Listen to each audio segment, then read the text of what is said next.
With Lex Cornia, this week is the final week of the regular season. You have Jackson on Saturday, so what is your game plan for practice this week with it kind of opened up for you? Well, last night we got together and we didn't get out on the floor. We just kind of met as a team, talked about some things, kind of relaxed a little bit, and tried to get our legs under us tonight and for the rest of this week. I mean, we're preparing for Jackson, but we're also looking to next week. I mean, we understand that we're locked in at the 3 seed, and we need to, we'll prepare for Jackson because there's a good chance we could see them as our first game of regionals. But we're also looking to that next week for tidying up some of the things that we do in our sets, especially against zones like we talked about, some of our shot selection. So again, this week is mostly about us because next week we'll know who we're playing. We'll see the bracket, and we can prep other teams. Because you really have no idea who you're going to face out of those 3 teams, is there anything in your preparation this week that could kind of lead into preparation if you play a different team out of those 3 next week? Are there similarities between the 3, or do they all offer something totally different? I think the 3 of them are more similar than different. They're all 3 guard-oriented. They like to play a quicker pace. So that is a nice thing, knowing that out of the 3 teams, it's not like we have this huge swing between styles of play. I think prepping for one is similar to prepping for the other. Green River probably has a few more options, I guess.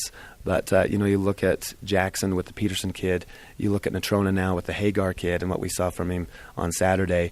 And we do need to be prepared to take on a volume shooter and adjust our defense accordingly and limit a guy. So, no, our preparation for these 3 teams, it is nice. I think prepping for one preps us for all 3. Have you seen any changes in the evolution of your team from the start of this conference season to where we're at almost in regionals as far as players in different roles or how your team is executed? There hasn't been as much change as what I might have thought. I think that we're doing better with kind of the pace of our game. I think early on in the season, you look back to like our Laramie game, both Laramie games, for instance, I think we're a little more willing to get into a track meet. So I think that has been one evolution for us.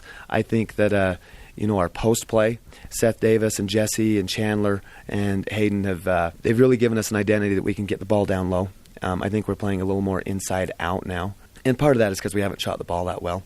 But I do think we're a good shooting team, and when we put that piece with it, that we can get the ball inside and we're still a threat to have it kicked back out and knock down a shot, I think that's the level we need to get to as we prepare for regionals and state. That's what gets us ready to make a run. Coach, anything else to add as you get ready for Jackson on Saturday? They're a dangerous team. We saw it up there. I think our kids know them. They respect them. They see that despite their record, they're a team that has had a huge upswing over the last 3 to 4 weeks.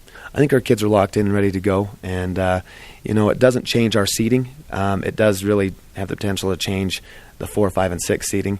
But like I said earlier, there's multiple ways to go into that regional tournament, and we needed to go in off of 2 wins. We got it done on Saturday. It wasn't pretty at times, but we have another Saturday that can really springboard us and give us some momentum going into regionals. That's what needs to happen. Coach Lex Cornia, thank you. Thank you.